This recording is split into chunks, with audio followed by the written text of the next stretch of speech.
Even though that pizza was a little burnt, it was good. It was real good. Man, it's getting kind of nippy out here. We're going to start a fire and sit around and BS a little bit more. We have 4 cameras going. This is a ritzy operation, man. Man, that's going to be a good fire.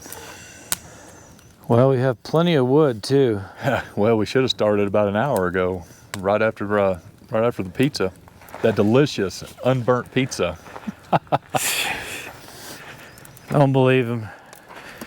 He likes burnt food now. What is your top things to do and not do as far as camping etiquette, as you've now seen, as you've been camping so much in Colorado? And I know you've camped a lot before this, but what are some of the things that just drive you insane, or things that you just love? The biggest one is a barking dog. You know, you gotta travel with your pets. You gotta get your pets out. I understand that, but when you just leave your dog there to bark, you know, when you go off and you go out to the lake or whatever, and you leave your dog in the camper or tied up at your campsite, and he just sits and barks the whole time. And I think that's what drives me nuts the most. That and slamming of the doors on your vehicles. There's so many ways you can close the door without slamming it. And I think I did a video once, and I was trying to explain to act like you're deer hunting. You know, you're not going to pull up and slam your door and hit your fob there. You're going to gently shut the door, and you're going to lock it before you do that, you know, from the inside. And the biggest thing is just respecting one another, because you're not going to want to get woke up at 5 o'clock in the morning with me slamming my door. So, you know, it's all about the golden rule, I guess, and there's a little bit of religion there for you. But that's probably my biggest pet peeves, and what I like about it the most is not being cornered in 4 walls. You know, we all spend, you know, all day either in the office or, you know, had to put up with other people, and you get out in something like this and you just got to respect it. It's an amazing time just to get out of the apartment or your house or your office and just be free. I guess it is. It's the freedom as well I like the most. So today we are up near the Wigwam Trail, if I can say that right. So we're in between Colorado Springs and Denver, west of Deckers, Colorado. Yeah. And we're definitely rural camping, remote camping. Boondocking. Mm-hmm. What do you like better? Because you've been in a lot of campgrounds where everybody's real close together and you got services. What do you prefer? That's funny. I say this almost in every one of my videos. It was, I prefer established campgrounds. Of course, it has its negatives, and that is people are camping real close to you. But the positives about it is you have a camp host usually on staff that's going to take care of all the people that's going to be, you know, rowdy all night long. They make sure that the quiet hours are taken care of. An established campground, you have the Forest Service, they patrol it a lot more than they do out here in the boondocks. And it's like if someone was to be right down here target practicing shooting, we couldn't do anything about it, and they could do it all night long because it's legal. You know, in an established campground, they're not going to be out there shooting, running fireworks or anything like that, or they'll get run off. So I prefer established campgrounds. Okay, I've got 2 pet peeves myself, and I'd like to hear your thoughts on them. When people pull into a campground, I don't care if it's a campground established or remote, and they are real late at night and they turn their, I guess they don't even have to turn their high beams on, but I've seen it where they turn their high beams on so they can see to set up their campsite. Mm-hmm. Drives me insane. And the other thing is these generators. Are you fine with both of those? Or, I mean, and how do you, I mean, a lot of people are going to get to the campsite late at night and they don't have a choice. They left work. Yeah. They can't go early. You and I both left a little early today. And, I mean, sometimes you have no choice. No, I get it. You know, it's a long drive to get in the mountains, especially on a Friday because of all the traffic, and you're going to show up after dark. It's inevitable. You're going to. And all it comes back to is respecting one another. You know, if I pull into a campsite and I see that my lights are hitting somebody else, I'll turn them off. I'll get my lanterns out and we'll set up camp. but nobody thinks like that. Not anymore. Something's went wrong in the world to have people think it's okay just to disrespect people, and what they're trying to do. They're out there for a reason, just like you are. They're tired of everybody. They're tired of sitting in their offices. They want to be out in nature. So why ruin it for them? Okay, how about music?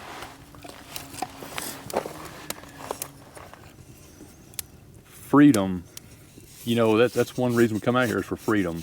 I've got a DeWalt Bluetooth speaker that I take with me, and I have Spotify, and I actually have my own, boondocking music channel. But if you're sitting 20 feet away from me, you can't hear it because I have it low. I have it sitting over here in my chair, and it's relaxing music. I really like it. But it's the people that's across the campground that's just blaring their radio. Now, they have all rights to do it because it's not within a quiet hour. But then it all stems back to no respect for others. They're away from their HOAs or something like that, so they think they just come out and just be animals. Well, one thing I find a bit interesting is everybody's, I think, wants to get out to the mountains to enjoy nature and get away from the city. And I guess, you've got a ranch, and Texas, you've lived rural sometimes, and of course I do here in Colorado. I'm away from the city, and I really like the peace and quiet. And I will go on a drive and not even have music in my truck as I'm thinking or pondering the future. And I think some people get out to these campsites, and they're basically taking the city with them. Sure. And they don't realize that, there's a lot of probably unwritten rules. Mm-hmm. I was actually thinking about writing a book one time about, man rules, I was going to call them, because a bunch of us guys were going hiking all the time. And we were coming up all these lists of rules. Is that just outdoor man rules, or is it the man rule handbook? Because there's a lot of things you put in there. Yeah. No, it's just outdoor. When you're camping, number one thing, two things. Don't ever talk about work, and don't talk about family issues. You're out to have fun with your buddies and enjoy the outdoors. Leave everything from work and home at home. That's what you're supposed to do. Yeah. People don't know how to separate anymore. They're stuck in their rut. They can't remove themselves from that anymore, and that's their identity. And so they have to take it with them. They have to take, the drama, you might say. And I think social media is the biggest key of that.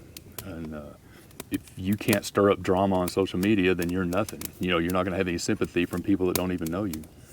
So, yeah, I think you hit it spot on. They bring the city to out here to the wilds and in the woods, and they don't need to.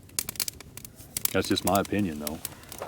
So I think you've actually no, it's not a think here. You've camped and traveled more in Colorado than I have, and I've been around Colorado than a lot of native Coloradans. Yeah, in the last 2 years, we've camped 26 times and gone to, multiple cities and festivals and events and stuff.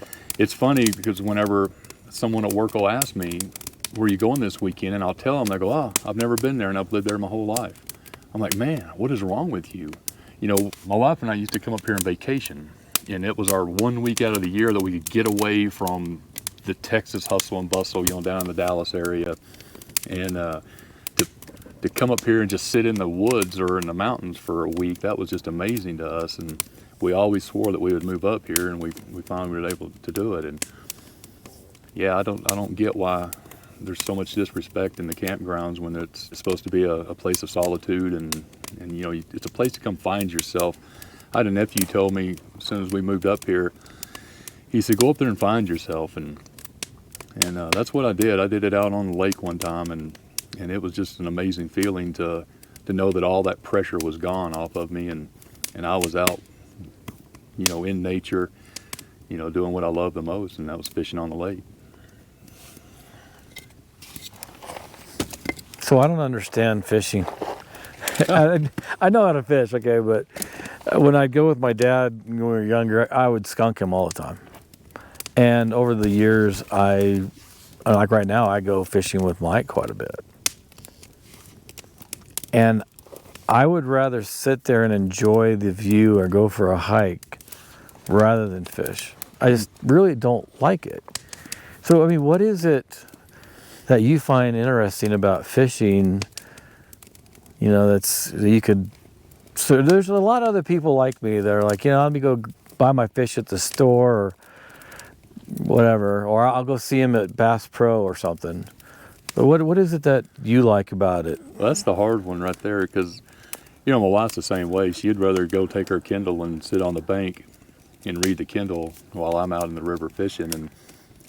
And I think you know, I've been fishing my whole life. My dad used to take me out in the boat. We'd run trot lines and catch, you know, just a boatload of catfish, and that was a chore. That was like work. I got into fly fishing about 10 years ago, 10, 15 years ago. And what it drawed me to that was that you have to concentrate so hard on your cast and your fly, and as soon as it hits the water, to concentrate, because that trout's just barely going to hit that thing, and you have to know exactly your response time to pick it up. And what I found with that was it took everything out of my head, all my work, all my drama, all my problems, all everything, you know, money issues, whatever was going on. If I went fishing, it was just me and that fly, and that was it. And so that's what's drawn me to it. You know, I don't catch and eat, I catch and release, because them beautiful rainbows, you know, they need to go right back in. I'm not going to eat those.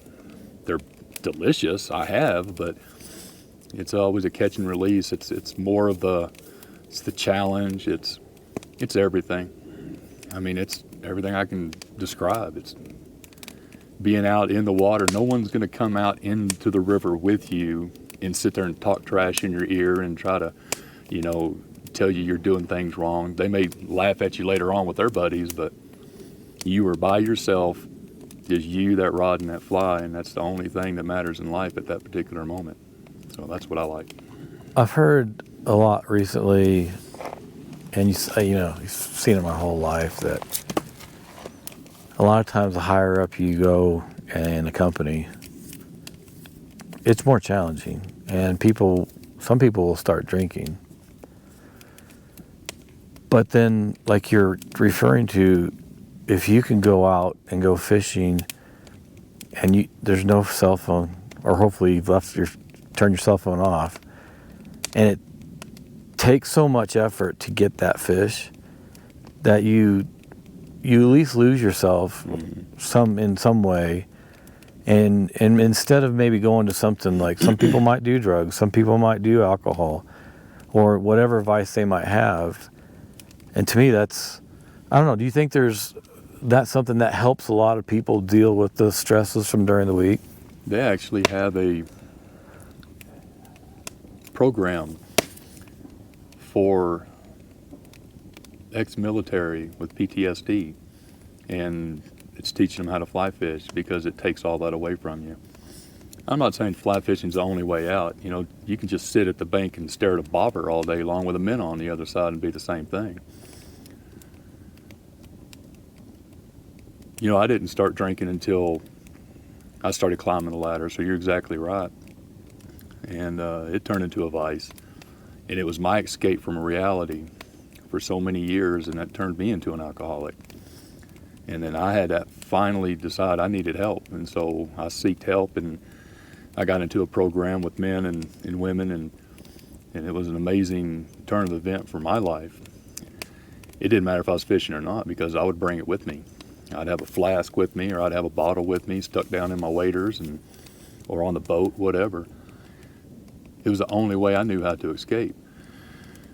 So it became a crutch and a vice, but now, since I've been alcohol-free now for 4 years, you know, I don't need it anymore. Now I've found other ways to take that stress and that anguish away from me, and that's doing this right here, and that's one of the reasons why I camp so much, and just to get away from it all. So what's your favorite festival that you've been to here in Colorado? And I guess maybe not even Colorado. Well, my biggest disappointment was the Lumberjack Festival You remember you telling me about that. Yeah, that was a very big disappointment. Now, I think a lumberjack festival in Oregon or Washington probably is pretty legit, or Yeah. Alaska, Canada. Yeah, it's not a Colorado thing. I would say it was the Botanical Gardens, and it was the light show, or the Christmas lights at Botanical Gardens up in Denver was probably the best thing I've been to. But you know, there's something going on every weekend, almost in every town. The farmers markets are amazing up here, and we love going to those and walking around. And they're they're expensive. You know, a lot of it's imported produce. But I was talking to one of the ladies. They do have the big greenhouses, and they grow year round up here. And so, you know, we try to buy local wherever we go. But as far as festivals, we've been to so many. Jack-o'-lantern festival they have every Halloween. That's amazing. And it's almost like the Botanical Gardens. You walk around just miles and miles of jack-o'-lanterns. I mean, you have Superman, Harry Potter. You got everything you can think of. You know, it's carved. And then they have laser shows, you know, on pumpkins, and it makes it look like they're dancing and singing. And that's just right here, I think, in Littleton. So, what about the festival that you went to in Breckenridge? That was, I mean, I enjoyed seeing that, but was that? Well, that was the snow sculpting. Oh yeah. Festival, and that was pretty good, but there was just a million people. Yeah. It took us 2 hours to find parking, and we had to just circle and circle and circle and wait for somebody to leave, and it was just very, very crowded, and it was hard to get in and out of, and it was neat. It was cool to see. But then right after that, we went down to the ice sculpting festival down at that what's that casino town south of here? Capital City or Central City? Central City is next to Blackhawk. Okay. Oh, it's down by south of Pikes Peak. Yeah. I know what you're talking about. Anyway. I'll put it up on the screen. That was the ice sculpting festival, and that was amazing because it's set in that old mining town. The casinos weren't like it were in Blackhawk, where you had, you know, like the Harrah's and stuff like that. These were actually in historic hotels and things like that. But it was all up and down Main Street, and oh man, it was just amazing how they did that ice. So that was really a good one. Okay, I need some advice from you. Uh-oh. There's a lot of times I do not want to go to some of these festivals because of the traffic or the parking. You know, what do you do? Do you just, I mean, knowing that it's going to be that way and you've just got to relax and find your way, you know, wait for that spot, or you park farther out? Number one, I hate people. And I hate crowds. I love you too. And I hate crowds. I mean, I just don't like being around crowds. Yeah. And that smoke follows beauty, doesn't it? God, yeah, well, I might have another thing to say about that. So why do you go out then so much? I research the crap out of everything. And I'll set my little Google man down, and I'll walk him around all the streets and stuff like that. And I'll find the parking areas, and then I'll get on forums, and I'll see where the best parking is and how much it's going to cost, and where you can park for free or whatever. I mean, I spend a considerable amount of time researching this stuff, and the wife always gets on to me because every place we go, I've done it 15 or 20 times on Google, and just so I can know what's going to happen. And so it's kind of funny that I'll tell her, yeah, right up around the corner, we can see this. And she'll, how do you know that? Well, because I know, because I've already done this 5 times. Like we went to South Dakota, we went to the cemetery up on the hill where Wild Bill Hickok is buried. And I walked that 100 times before we actually got there. So, because I knew exactly where to go. I knew where to go to see Seth Bullock's grave. I knew all that stuff. And so it's really not a surprise to me. So I kind of know what's, and that's just my OCD kicking in there, because I don't like surprises. So when you go on a drive, on a trip, do you plan it all out? Do you ever leave any gaps for something that shows up along the way that you didn't know that was there? I do now. I didn't before, but I do now. Now I can kind of go with the flow a little bit, but because I've calmed down since I've come up to Colorado. Yeah. And is it really being here versus Texas? I mean, what was it that calmed you down? Work, stress, family, stress, drama, all that crap. So you got away from family a bit. Yeah, I did. I left all that. It was a toxic environment. Yeah. And so I had to leave all that behind me. And you get up here, you don't have all that anymore. And so, I mean, how does that tie into my OCD? I don't know. But now I can deal with not knowing what the next turn is exactly. It's just like when we went camping at Echo Park up at Dinosaur Monument, and we ended up getting rained out, and we're sitting in the truck, you know, in front of a hotel the next day when we're supposed to be camping for 4 days straight. And it was like, what do we do now? I don't know. So we just hit the road and went south, and we drove all the way down through Utah and came up around Arizona and back up and around, and didn't really have a plan. It was just look on the map at the next big attraction and head that way. So, Well, wasn't one of your biggest attractions this year, like 2 of them, for the chili festival? You guys are big chili cook. There's been some awards you guys have won, and actually Julie and I were wanting to get out and go to the festival where you're at with the cook-off, and we didn't make it. But how did you guys get into all that? And I mean, you've told me a little bit, and some of it's, you know, the spices you use. You got to wait till things, you know, the spice opens up, and there's a lot to it. And first of all, can you kind of tell me a few things, how you got into it, but how did you guys do this year also? well, I'm trying to make this long story short, but when our last kid left the nest, we were empty nesters and looked for something to do, and I've always cooked barbecue, and so we were looking to get into some barbecue cook-offs, and we found out that there was going to be about $1,000 weekends, and so we decided, well, this is going to be a little bit too expensive for us, so we were looking for something a little bit cheaper. We just happened to go up to Durant, Oklahoma, and they were having a chili cook-off that weekend, so we walked around the booths talking to everybody, and decided we were going to start cooking chili that next weekend. So what year was that? Good gosh. Okay, 15 years, 20 years. When was that? 2011? Yeah, 2011. 2010, 10 or 11 is when we started. So about 15 years? Yeah, something like that. So we started cooking, and we enjoyed it. We enjoyed the camaraderie, and that's when, I was drinking heavy, so that was great, because chili cooking is a party, and we had a great time and traveled all over southern United States, cooking sometimes up to 50, 55 times a year. And, if you add that up, there's only 52 weeks, so we were cooking sometimes 2 times a weekend, different places. And it took us about a year before we actually started, placing and hitting, and we just had to cook with the right team, you might say. So we started cooking with the Bottom of the Barrel gang, and they started showing us some secrets and how to cook and what spices to use, and so we started winning. And in 2015, we walked across the world stage, both together, placing 10th and 11th in the World Championship. And where was that at? Talingua. It's right on the border of Texas and Mexico. I mean, you can see the Rio Grande right there. Is it there every year? Every year. Okay. There's 2 of them there, but we won't go into that. I cook for an organization called CASI, which is Chili Appreciation Society International, and it's a cook for charity. So every cook-off, they have a charity that all the money goes to, and we cook for points. So top 10 gets points, and you have to accumulate so many points to get invited to the World Championship.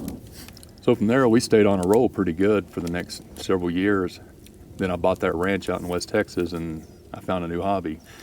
Then we slowed our cooking down to maybe 3 or 4 times a year, and then when we moved up here, they don't have near as many cook-offs as Texas does. Texas has a cook-off in just about every town, from 50-mile radius. So up here, they only have 2 a year.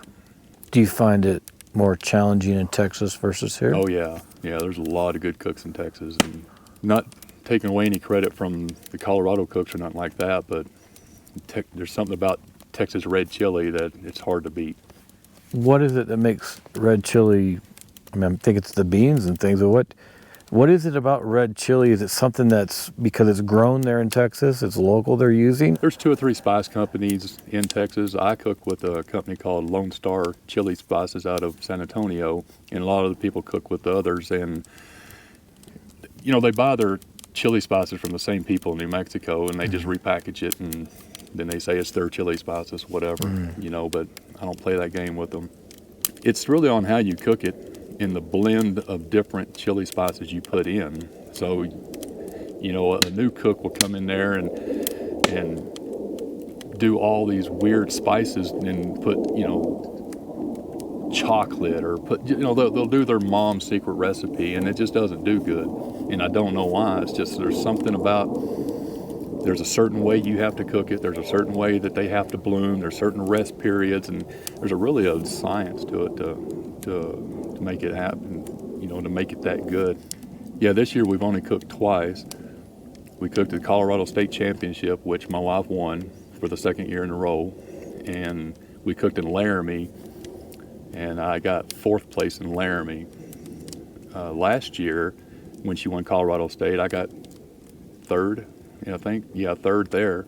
And then the Chugwater cook-off in Wyoming, I got 2nd in that one. But everybody cooks the same, not the same recipe, but they kind of, it's got to be the same, because there's a science to it about you can't have any fillers, so it's pretty much meat and sauce. And so all your spices are all ground and they dissolve in there, so you just end up with meat and sauce. So when are we going to see your recipe at the grocery store? No, I ain't that good. There's a few. There's some world champions out there that actually have their spice mix where you can buy it. Yeah.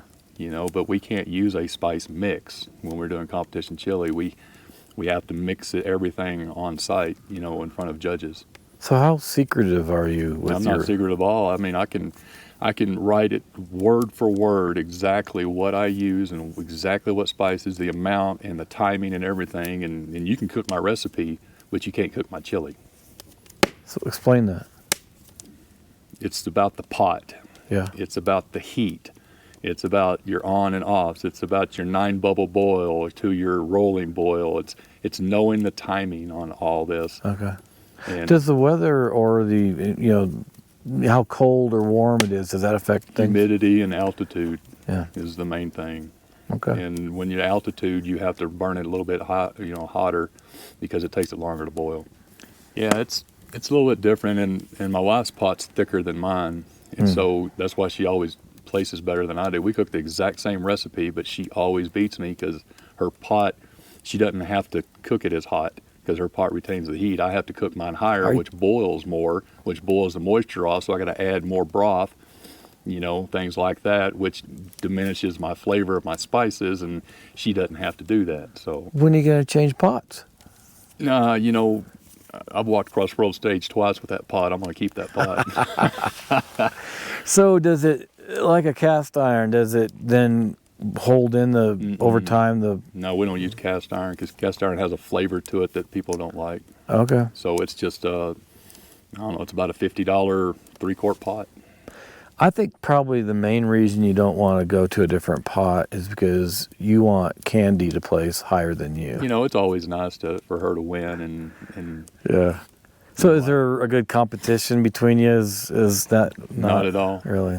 Because it's funny because, you know, it's a double blind. You put it in a white cup and then you have a number that you rip off, and then your other half of that number is on the cup behind a piece of duct tape, so no one knows whose cup is which. Hence why you can't mark the cup. And if I did onions and I cut my onions in triangles and I put them in my chili, and then I know 4 of the judges and say, hey, my onions are triangles, and then they take a bite and they see triangled onions and they know it's my cup and they can score it a 10. Hence a marked cup. So, but I always hold her ticket, and so it's just really neat to be able just to hand her ticket. You know, when she won Texas Ladies State, it was really, really good to stand up and escort her to the stage, you know, and I'd rather her win than me any day. Well, I know last night we had some great conversations sitting by the fire, and we just got done with breakfast here, so I thought it was a good breakfast. No, that's good. I wasn't planning on really videoing and anything for this podcast last night, but we had some really good conversations. So, you know, how many times around a campfire do you get some of the best conversations ever? Yeah, you can solve all the world's problems and all yours as well around a campfire. Where's your favorite place to camp? And kind of 2 different types here. Tent camping versus camping with your truck camper? Well, if I had to choose, I would pick the truck camper over the tent any day because I'm getting old and I like the luxury of the truck camper. But as far as favorite places in Colorado so far, it's been West Chicago Creek Campground, and we did that last weekend. And it was just amazing, especially at this time of year with the fall colors and with all the aspen trees changing. It was awesome. It was almost a spiritual experience.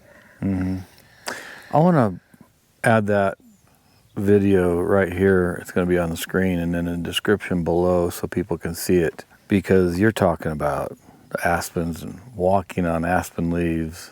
It was tranquil, to be honest. I mean, if you can describe the streets of heaven as the streets of gold, I would picture that. I'd picture that trail that we were hiking on with all the gold leaves on it. I would picture that pretty much to be what heaven would be like. So what about before Colorado? Where would you say has some of been your best camping spots? Well, being from Texas, and living there for 51 years, I'm kind of partial to that area because Texas really has it all. You got, the forest, and you have the mountains down south, the Davis Mountains, you have the desert, and you have the shoreline down at the Gulf of Mexico. I've spent 60 days in the Chihuahuan Desert on the Rio Grande, and that was truly amazing. And in a week's time, you experience snow, monsoons, and extreme heat. So you got to be prepared for all of it. But I would say one of my favorites is not even in Texas. It's in Broken Bow, Oklahoma, which is about 2 hours north of where we lived, and it's right there on the Beavers Bend area. And God, man, at Hochatown, it's just awesome. You do have the smaller mountains and the trees, the flowing river. They stock the Three Forks River with trout, every couple of weeks, and there's just a lot to do there, and that's probably my favorite place. But it's getting commercialized now, and there's a lot of people going there. So if I'm gonna be around a lot of people, I might as well go to Port Aransas, Texas, down on the coast, and do some sea trout fishing. Yeah, so I've been down to Broken Bow several times, and that lake is pretty clear, and then there's a lot of pine trees around there. Reminds me of Colorado a little bit, but with a lot smaller mountains. It's a pretty area. A lot of people from Texas come up there. It's probably closer to Dallas than it is Oklahoma City. It is, and we've been going there for 30 years. We go up there twice a year for 30 years, and it was, back in those days, there wasn't anybody there. It was just a small little town. They had, I think, 20 cabins that you could rent, right there in the state park area. And the last time we were there 2 years ago, there's now over, I think, 1,000 cabins, Airbnbs around that area. They're putting a huge casino. It's just not the same. You sit in traffic, for an hour at a time just to try to get through Hochatown, and it's just not the same anymore. It's just too touristy. Wow. And you can't even get in the rivers. I mean, you have to get in the river at daylight, or you're side by side, trying to cast right next to somebody, and it's just not worth it anymore. So have you been to Cheeseman Canyon and fished that at all? I've hiked it. I hiked all around it, but I haven't fished it yet. Because Cheeseman Canyon's pretty busy, and there's a lot of pressure on those fish there. But even there, you're probably no closer than 100 yards to another fisherman.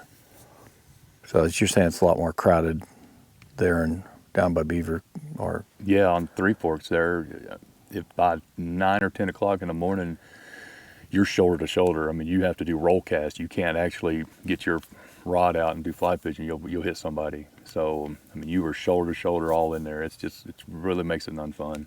That sounds a lot like when the salmon are spawning up in Alaska. Yeah. That's on my bucket list, by the way. But I wonder if you could go places there in Alaska and maybe you get on a float plane or something and just get farther away from the city. Because I'd like to do that also, but going shoulder to shoulder with people. There's a place in Alaska where you can have a drop-off point, and they'll drop you, and then they'll come back and pick you up the next week, and then you'll never see another person. And that's awesome to me. But well, I don't know, you got grizzlies up there. Yeah, I was gonna say they may not see you again either. That's right. Have you been to Alaska at all? No, it's on my bucket list. I've got several places pinned up there to go, and we've tried 2 or 3 times, but it just doesn't seem like it works out right now. But it's planned for 2026, I believe, is when we're planning on doing it. So Are you going hopefully to take the truck camper? Oh no, we're going to fly into Anchorage, and then we're going to take the train to Denali, and we're going to go up and do some wilderness hiking, seeing some wildlife and stuff, and then we're going to go into Fairbanks and take a river cruise and then fly back from there. So it's going to be more of a vacation than it would be an adventure. On that cruise you're going to do out of Fairbanks, there are some places people stop, or the cruises stop, to see those glaciers, and now they fallen into the ocean. Are you going to stop and see any of that? I think, yeah, I'm not exactly sure. I've got it planned out, but I think we're going to do like whale watching out of Anchorage. And as far as Fairbanks, it's just like a little river cruise or something for like a day or 2. Yeah. So I'm not 100% sure. I've still got a lot more research to do on it. 2026? 2026, that's when it's planned. We try to do a big vacation every 2 years. And Yeah. like this coming 2025, we're going to be up in Yellowstone, hiking most of all that. And then I think we're also going to do a 4-day trip out to Niagara Falls, because I want to zip line across. You can do that. Yeah. Hope Why that not? line doesn't break. Well, we've already zip lined the Royal Gorge, which is the highest zip line in America. And Oh, that's down by out west of Canyon City, right? Yeah, the Royal Gorge is amazing, and as long as you don't look down, and what's the worst is going to happen if you do fall? I mean, you don't have to go to work Monday. Yeah, I've hiked along that canyon, and I saw it. We stopped and we took pictures from a distance, and I saw a lot of things they have. They have a restaurant there, and there's a couple different things you can do. Plus, I think walking across that bridge, can't you? There's like holes in it or something, or a grate where you can almost see through it. Yeah, you can see through the slats. You can get on the outside and look down. We've been there twice now. We usually don't go back to the same place twice because there's just so much to see that I can't live long enough to see it all. So that's why we try to not go back to the same place. But we just had to. So the first time there, we did everything above the canyon, and the second time we went back, we actually rode the train, with the glass tops, and that was along the Colorado River. No, it was Arkansas River, along the Arkansas River there, and it was awesome. Have you floated that? Not yet. It's pretty cool. It's on the plans. Yeah. It's either that or I'm gonna go float. What's that little creek up there? Right out of Golden. Clear Creek Canyon, yeah, right out of Golden. That one's I want to go float that one. There's some Class 5 rapids, 1 or 2 on the Arkansas River as you go through the gorge. Yep. I think you can actually pick your adventure. They have up to Class 5, and you can pick that. Yeah, and there's multiple companies out there, and we had, I think, 5 or 6 rafts with us. And we got into the area where there's a Class 5, and one of them flipped. Oof. And what happened was one of the least experienced guides got hung up on a rock in the middle. And then one of the more experienced guides had to try to get around him. And when he went around, it flipped his boat. And so there was 5 or 6 people in the water, and we were the lead boat. And they pulled over real quick and tied us off.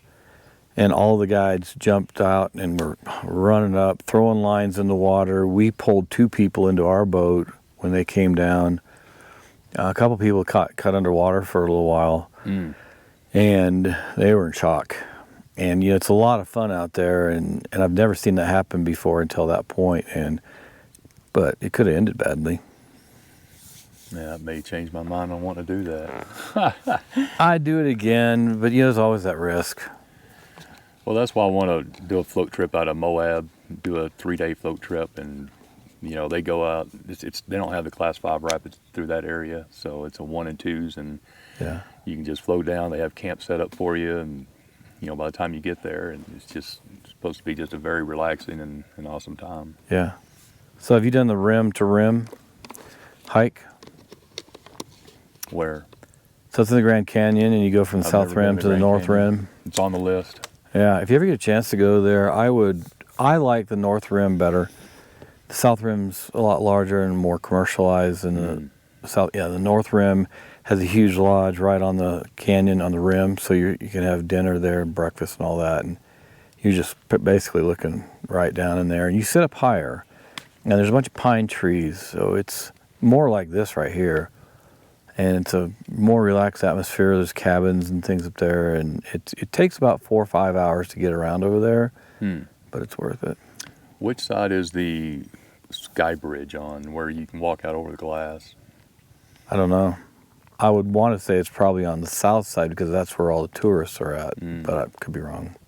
Well, that's one of my things I have to do. I know it's commercialized, and I know they charge a fortune to get out there and just walk across it, but if you're there, you got to do it. It's almost like going to the Hoover Dam. You really need to get out and walk across it. So I've heard some people recently, somebody I know that says that, especially on the north side, you can get off and drive on these trails out to the edge of the canyon, and you can camp out there.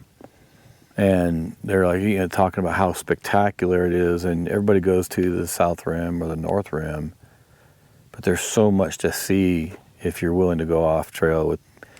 You probably need a 4-wheel drive. Sometimes you probably don't, but I'd research that a little bit to see if there's some really cool places to get to. well, that's kind of the way it is in Big Bend. I mean, you can see it, and it's great, but until you get off-road and get down in the dispersed areas, I mean, you're not really seeing everything. And you can get down to Santa Elina's Canyon, and I mean, it's just so awe-inspiring that you'll sit there for 2 hours just staring at it. It's just amazing. So we don't even need a wall on the south border because that's a 1,000-foot cliff. Yeah, last night we were talking a lot about camp etiquette, and we don't need to necessarily jump back into that, but we were talking about people and how they are today. And I know you've been around since dinosaurs. Getting there. I think I remember helping hatch some dinosaur eggs. But, it's like, I kind of think about this, getting out here, whether you're going to the places like the Grand Canyon and Zion National Park, that's a place I haven't been to yet, I really want to get to. But, getting out here and just being outdoors, and then as I'm in Denver going, because I work around, north side of Denver, you're south side of Denver, and, you meet people, and as closer you get into the big cities, it's just different from what you and I are used to. And I'm kind of curious, and I know we might get a little touchy subject here, but what's the difference, do you think, from people, from World War II and on, and what we're seeing now? And is it a phase? Do you think we're going to circle back around to people being different, or are we heading down this path? Maybe you can't turn things around so that, society, they're just going one direction, but, maybe you reach a few people here and there along the way to help them enjoy things like this, or realize there's a different way to think, or that maybe you shouldn't be watching news all the time. Well, I just opened up a can of worms, so that's a lot. Yeah, without getting too political or getting on the soapbox or anything, my personal belief is Gen X is the last generation that had their moms at home, that you could have one income and live a great life in America. I believe when the moms had to go to work, that's whenever the kids were either raised in childcare or sitting at home on their computers or their video games, and they've lost all touch of reality. And I think that's where we went wrong. That's just my belief, and we can go even further into Walmart. Sam Walton had a great vision, and he was very successful, but I don't think it was right. His vision was the customer is always right no matter what, and it gave the customer all the right in the world to completely just be belligerent and get their way on everything, even if they were wrong. If you walked into a True Value in a small town of 400 and start throwing fits and being a Karen or a Ken, you get kicked out. But in Walmart, you can go in there and be whoever you want to be and scream and holler, and you'll get your way and get your money back on something that you bought somewhere else. And there's nothing that, they're going to do to stop you. Because all you got to do is call 1-800-WALMART, and the lady on the other phone is going to tell the manager to give you the money and shut you up and get out of the store. So that's made society be more entitled than what there should be. Now you got your mom gone, you got your dad gone, you're at home by yourself, you're getting all these fast food meals, you're getting everything instant, you get to go to Walmart, you get your money back on something that you didn't like the color of, you get all this kind of stuff. So now you become entitled and you have this entitled mentality, and so now you bring that out here to the woods, and I'm entitled to put my radio as high as I want to. I'm entitled to party all night long, no matter if I got someone camping 50 feet from me or not, so that you're entitled to it. And so I think that's our younger generation. That may be an old man talking, but that's just my beliefs. Well, one thing I don't understand, it really irritates me. And some cities are worse than others, but not only, here in Denver, the farther you go into the city, they're locking stuff up a lot more. Out where we live, you're not going to see them locking things up. And then if you go into the mountains, they don't. But what I've seen, from Portland, Seattle, I've heard in California, they know they can steal like $900, $950 worth of stuff, and it's a misdemeanor, if that. Mm. And they can get away with it. And so they just make trips in and out of stores, and even here, I was talking to somebody at a grocery store, and they can't stop you. They can't approach you if you leave with stuff. Now, they say, it's like, well, you can't come back in the store. We see you doing that. I'm like, okay, well, you didn't stop them going out the first time. You're going to stop them going out the second time. And a lot of people, they say, are actually stealing alcohol. But I hear this. People are just brazenly taking stuff and stealing, and the authorities aren't doing anything, or the legislatures are passing laws or telling the authorities that they, or the police and all that you can't stop, you can't do this or whatever. I'm like, is that any way to live? And I just don't understand it. And I know we're not going to solve this problem here, but to me, there's a loose connection here between what they're doing in these cities, and then when we see people out here camping and hiking and smoking pot and blaring music on the trails. And now this is where in closer to the bigger cities. Mm-hmm. Out here, I see less of that. I don't know. It's just, I don't like the way our society is going in the big cities. And that's why I'm more of a small town guy. It's like, just get me out of these big cities. I don't like where they're heading. Well, hiking trails, as you get closer to the big city, one of my big pet peeves is your dog crap. Now, I understand you got to take your dogs out. You can't leave them locked up in your apartment all day long. So you got to get them out. You got to walk them and stuff. But these hiking trails, they'll actually take the doggy poo bag. They'll pick their dog poo up, tie it in a knot, and leave it on the trail.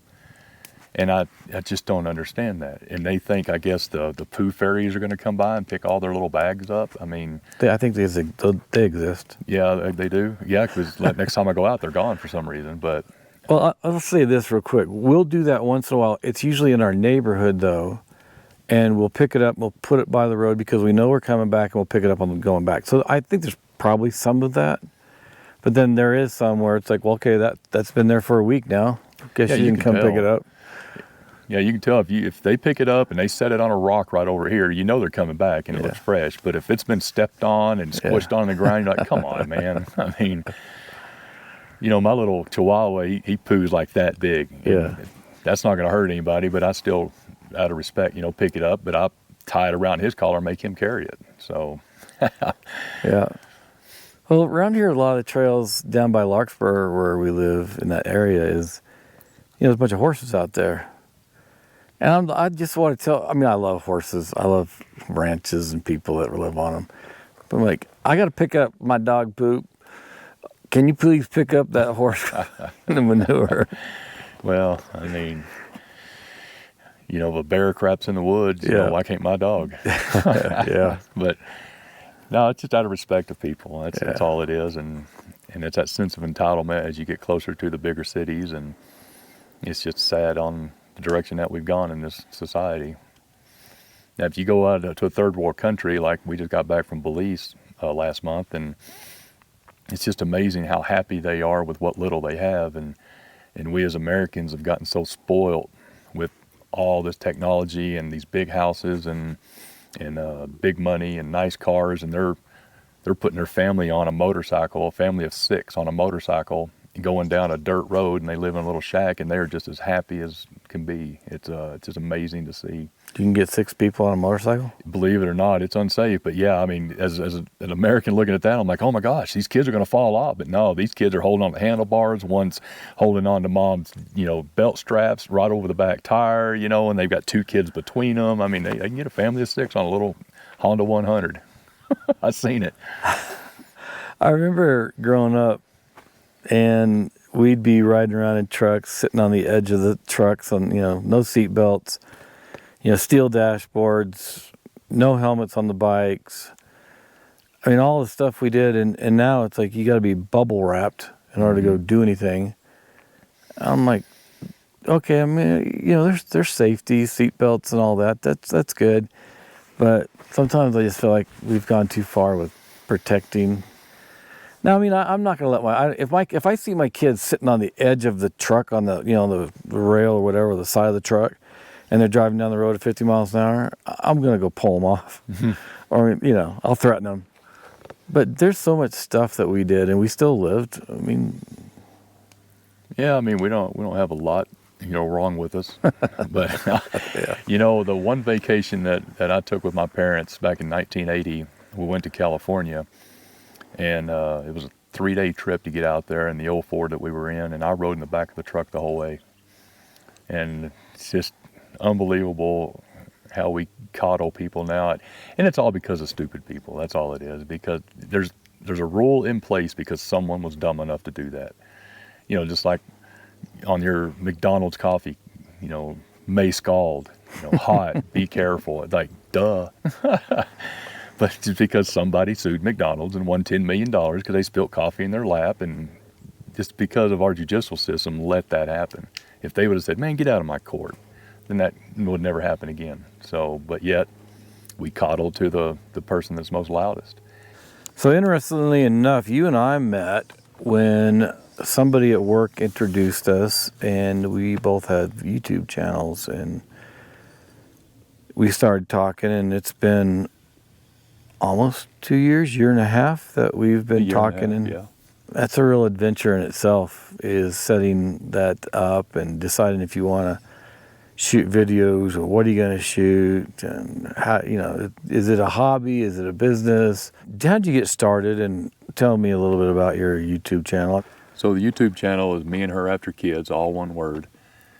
It got started from my oldest daughter always telling me, you need to start a YouTube channel. And I didn't know the first thing about it. I don't know technology that well. And so I did my research, and I just really didn't want to get into it. It's going to take too much time. I thought too much money, too much time, too much effort. I like to go have adventures. I didn't want to worry about what I said, how I said it, or anything like that. And the more I got into it, I was like, oh, I'm just going to give it a shot. And so I shot one video and posted it, and it did absolutely nothing, just like I figured it would. And because I didn't know how to edit, you know, I edited it from my smartphone, and I didn't know anything. And we kind of really had the mindset of creating something so our grandkids could come back and watch when we're dead and gone. You know, maybe morbid, but, you know, gives us a legacy deal.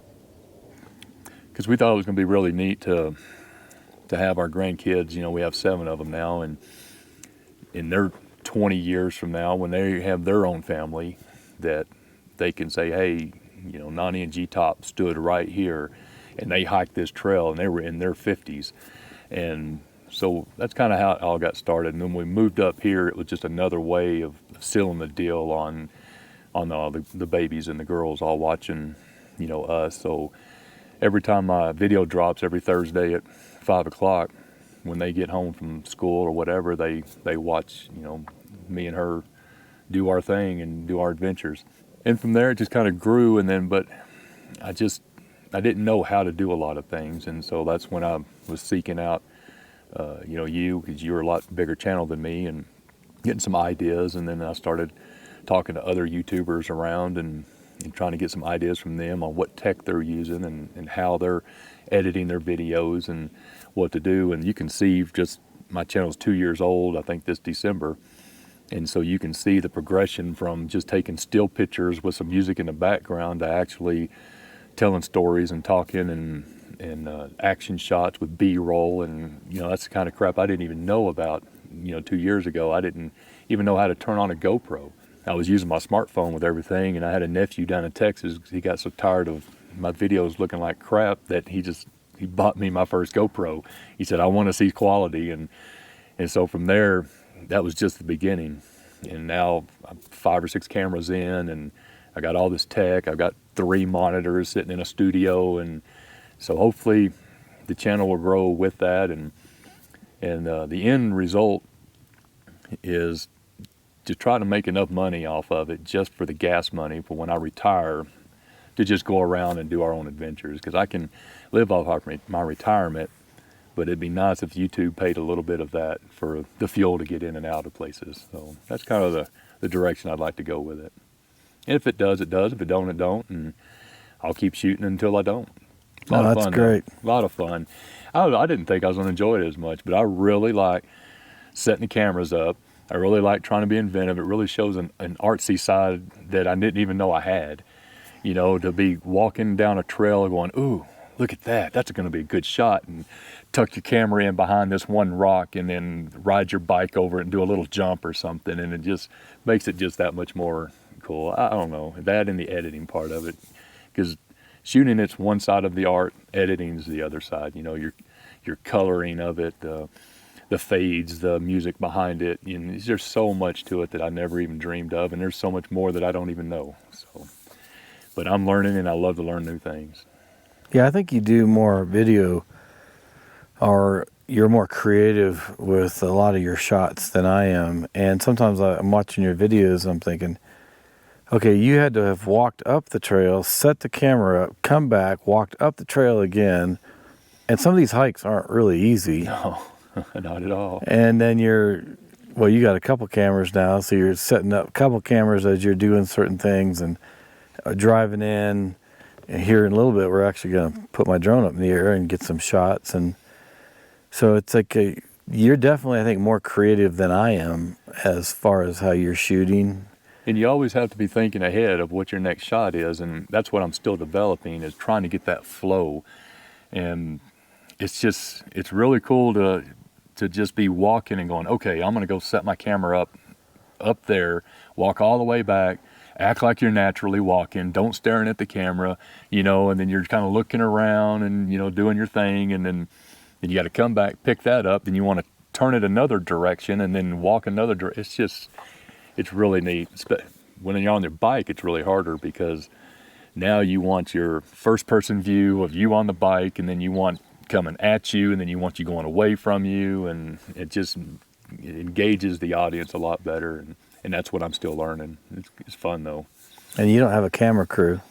No, it's just me. I mean, hers along for the ride. She is a passenger princess, and I treat her that way. I'm the one that created that monster, so she tells me, she reminds me. She doesn't like to be on camera that much, so I try not to shoot her as much, and just try to make her happy with that. But I still kind of sneak one in every now and then. Just in case somebody's watching this, and we have so many hundreds of thousands of subscribers. Yeah. I wish. Someday. Well, if somebody's watching this and they're looking at it going, okay, both these guys have started YouTube channels. I've been going about 5 years. I've actually been going about 7 or 8 years with website creation. So my outdoor emergency tech has been about 5 years, and then Mike Rick Outdoors is about 3 years.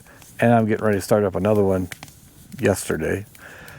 But if somebody wants to get involved in this, I know you've been in it for 2 years, but I'd like to hear a bit of your advice or things to be careful about, or the thought process of if you're going to get started in this, if you think this is what you want to do, I mean, are you sure?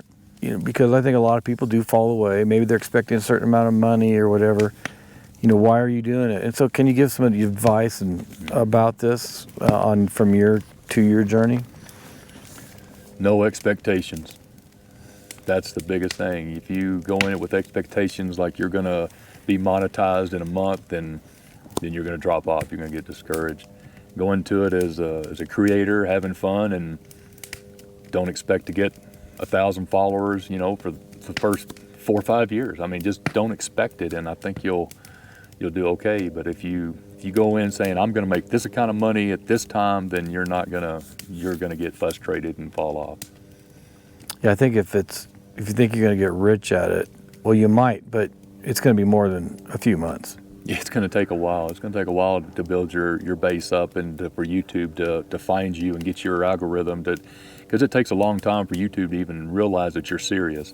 And once you hit your 100 video mark, that's when they start looking at you. So that your first 100 is just trainings. But that's really the only advice I could give. And you know, all you got to do is just keep pumping them out, and you're going to get better. No matter what your skill level is, you're going to get better. And I've seen people get monetized within 2 videos, and it gets you frustrated. Like, what am I doing wrong? But they've hit their niche, and they know exactly what they're doing before they ever even started. Me, I just took a phone and started going around taking pictures, and I had to learn from scratch. They either had a coach or they had to pay a lot of money to go through schools or something like that, and then they learned all of it before they even started. Then they had a product that everybody wanted to learn about right then, and that's how they got monetized so quick.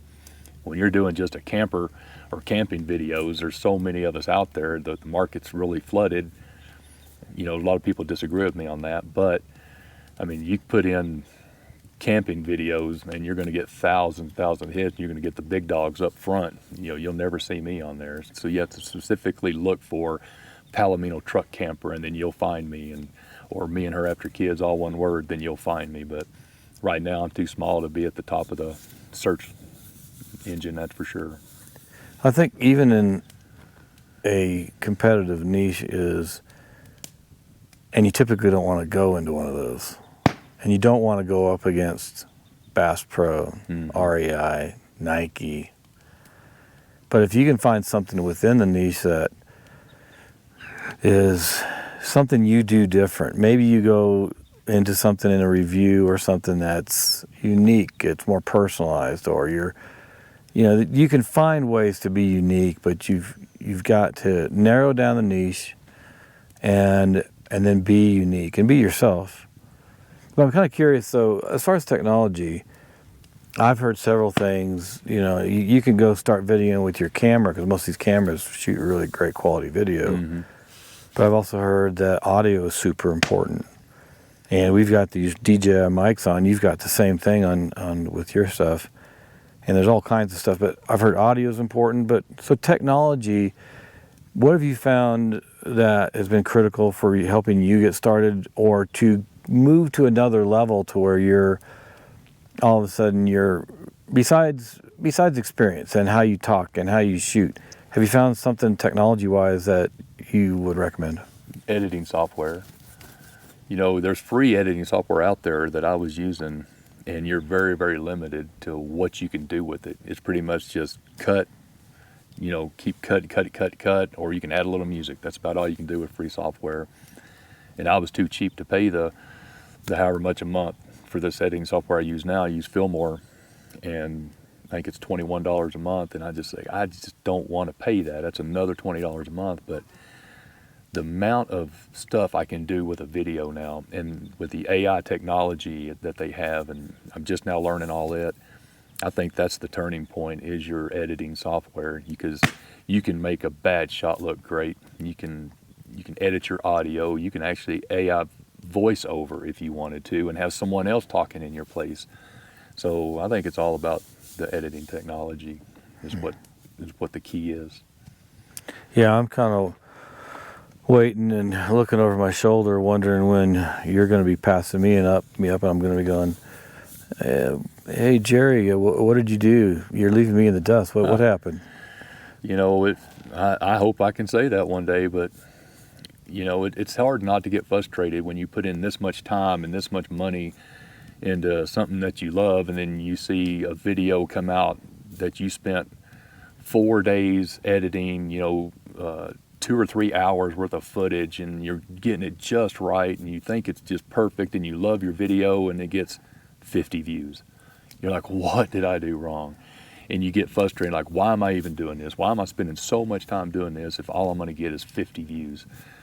Well, then you just have to go back to your basics. You know, why did I shoot this video? Did I have fun doing it? Yes, I did. Did I have fun editing? Yes, I did. And then you go back into your hobby, you know, mindset. And then, you know, I've always had a mindset a hobby needs to pay for itself, but I don't know, you know, this one's not.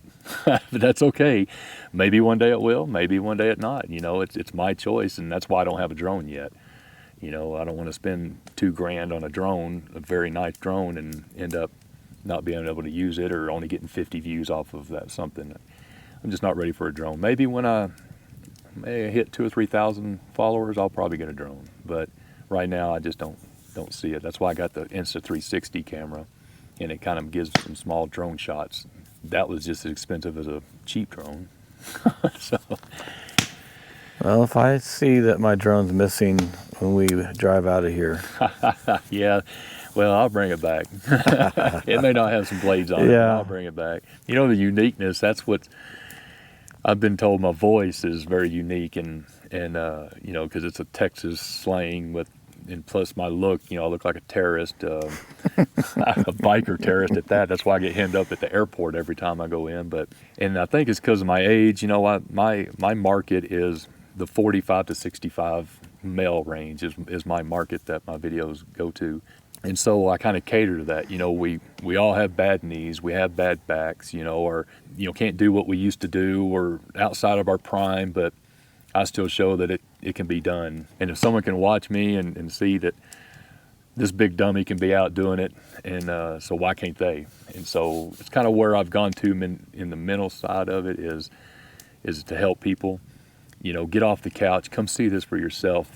You know, leave it better than you found it. You know, try to pick up someone else's trash if they left it laying around, because this place right here may not be here for our grandkids if we don't take care of it right now, you know, and get rid of that entitlement mentality, and who cares if it's not your trash? Clean it up, you know, and just make it best for our next generation to enjoy it like we are. And that's kind of what my message is right now. So at every end of my video, it's respect one another and leave it better than you found it. So that's just kind of how I end it, and that's my philosophy now. Yeah, I think it's great when you started out here, you're coming up once a year, Colorado, now you're living here, now you're out every weekend. Mm-hmm. And it's really great to see that, because a lot of people are stuck in cities, and maybe they're not completely stuck, but it's like a lot of us have been. We only can make 1, maybe 2 trips a year. And that's where I always tell people is find a vision, find out what you want to do in 5, 10, 20 years, and start working towards it. Don't just think that the life you have now is it. Can you improve on it? Can you make little changes, take a little step here and there? And if you want to live in a place like this, well, start making plans to get there. And that's what we did. We got married 34 years ago, and we had a dream to come live here. This is where my mom was raised, and she camped in the same mountains that I'm camping in right now. And she left in 1967 to Texas, and I was shot out right after that. So to come here, it was a dream of mine and hers forever. And when we first got married, we said we're going to live here, and we tried. You know, back then there was no internet, believe it or not, and there was no cell phone, so you had to actually call the newspaper of the town you wanted to go to and have them send you a newspaper. You looked at the help wanted section and you started calling numbers, and I had a job at a tire shop up in Fort Collins, and we were getting ready to pack and go, and my old truck needed tires. And so we had to postpone for 6 months so I could buy some tires. So I bought some used tires on my truck, and we were getting ready to go. Well, she ended up getting pregnant. I don't know how. I've been sterile my whole life, but miracle babies. She ended up getting pregnant. So I go, okay, we'll stay here until the baby gets 1, and then we're going to move again. And so I called the place. They said that let them know when I'm ready to come up. So after about 1 year, then by that time we got into our own rhythm, and work started taking over, and I was going to college at nights, and it's just life started getting in the way. But we always dreamed of coming up here. So when we became empty nesters, we started vacationing up here, just really loving it. And I swore that by the time I was 50, I'd be living up here, and I only missed it by a year. I was 51 when I moved up here. I was going to say you probably missed it by 30 years. I was 51. I moved up here the day before my 51st birthday, so I only missed it for 1 year, my goal. And that was a 35-year-old goal that we had. So it was amazing. That's for sure, that to get to come up here and do what we can do now. And, that's why I don't mind cleaning up other people's stuff, because I respect this place. And I know a lot of the Colorado residents, the people who've actually been raised here, they don't like seeing outsiders coming in, just like we didn't in Texas. But I can assure them that I leave it better than I found it every time I go somewhere, and I sure respect their beauty that they have here. Yeah, that's great. Tell me about your website. Well, you don't have a website, right? So your YouTube channel, some social media. Can you tell everybody a little bit about it? I was sitting in a little Mexican restaurant, and this little girl looked at my shirt, and she asked what it was, and I told her it was about her YouTube channel, and she was all excited about it. And she asked if we were on TikTok, and I was like, no, I don't even know what TikTok is. And so she showed me on her phone, and she kind of described it that's the new thing. And 3 or 4 months later, now I've got a TikTok. So I'm actually on TikTok and Instagram. I've had an Instagram for a long time, even before I moved up here. It's more about my ranch and my building on my ranch and stuff like that, and what we've done and our hunting adventures. And so now I've kind of geared it more towards our Colorado adventures and things that we do up here. I do shorts also on YouTube, and so yeah, it's a little bit different because that's a whole different format. So I'm still kind of learning how to edit all that. That's for sure. You have to bear with me on the TikTok and Instagram stuff, because some of them are not framed right, and so you can tell an old man's doing it. Let's put it that way. So is it MeAndHerAfterKids the same, all one word for yeah. all three? All three. MeAndHerAfterKids for all three, all one word. Now, I did hear from somebody that you were breakdancing in Las Vegas. And did that make it onto TikTok? No, sometimes we think we're young. And I was in Las Vegas on a business trip, and golly, man, I was walking from the Cosmopolitan back up the Strip, and I stopped and watched a breakdance deal, and they were asking for volunteers, so I started walking off, and they said, hey, Salt Pepper. And I knew they were talking about me because of my beard, and so I got out there and I tried breakdancing. Well, I threw my back out and hurt my right knee, and everybody was laughing, so I kind of just limped off into the dark. But hey, I gave it a shot. Why not? I don't know if I would have done that. Well, I had everybody cheering me on, so yeah. Why not? And it would have been something if I was 22 or something. I, kicked out and spun around and, did what I could do. And I tried it, and my lower back said, no, you're not that age anymore. Quit. And I quit. Somebody videoed that. It'd be nice if you get a copy of it. I'm sure somebody did video it, but no, I don't want to see that. That would just be a sad old man.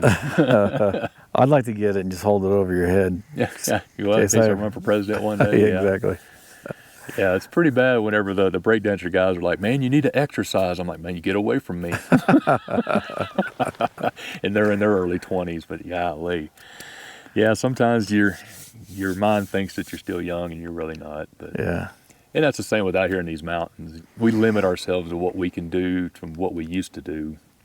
I'll see a cliff with some boulders on it, and my first thought is I'm going to go bouldering, and I'll start halfway up that cliff to get to them, and I go, this ain't a good idea, because I'm going to get up here and twist something, break something, and then how is she going to get me back down the trail with her bad back and all that? I'm like, no, I think this is pretty good. I'm going to go up and touch the boulder.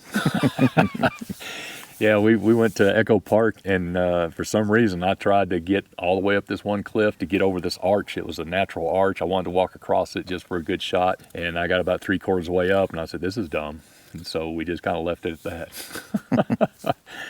So yeah, we know our limits now, and we try to stick by them, because being back up in here, there's nobody to come rescue you, and I really don't want to hit that SOS button on our emergency beacon and have helicopters come in. I don't want that, because that means I'm in bad shape. Well, at least you're getting out here and you're getting in shape. You've lost a bunch of weight. Yep. And now you're going to be able to do things longer in your life and be, have a better quality of life. And so that's great to see. It's just the stuff you got to take with you. Yeah. The stuff that you never normally Like would your never wife. pack. Well, not just the wife, but you got to take 2 knee braces with you at all times. You got to take a back brace. You got to take icy hot. So it's funny to compare backpacks from 20-year-olds to 50-year-olds. They've got water and protein snacks and all that, and we've got Bengay and knee braces and bandages, because our skin's thinner, so you rake up against a tree on your way through, then you start bleeding, you got to put Band-Aids all over you, and so by the end of a good 10-mile hike, it looks like we've been to hell and back. Yeah. So it's just amazing. I would love to be able to sit there next to a guy that a normal through hiker, and we compare backpacks. I'd love to pull one thing out and he pulls one thing out, and then all mine's going to be old man stuff. His going to be, survival young man stuff. So that'd be fun. Good. That's a good video. That'd be a good video.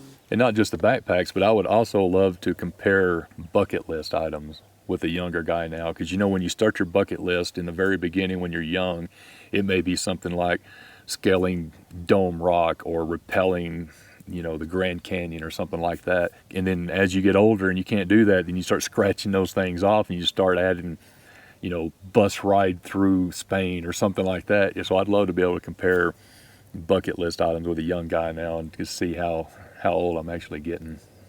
Other than that, that's really all I had on that. Well, thanks, Jerry. I know we've got some more camping left to do today and another campfire tonight, but it's always great hanging out with you, and I appreciate you sharing your stories.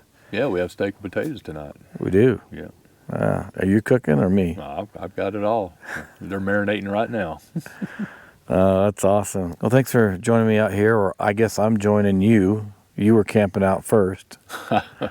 But we'll be doing a lot more stuff together, so I think everybody just keep watching your videos, Me and Her After Kids, and not that I would plug myself, but of course it's here on Outdoor Emergency Tech. But again, it's been great hanging out, so thanks for joining. I appreciate it.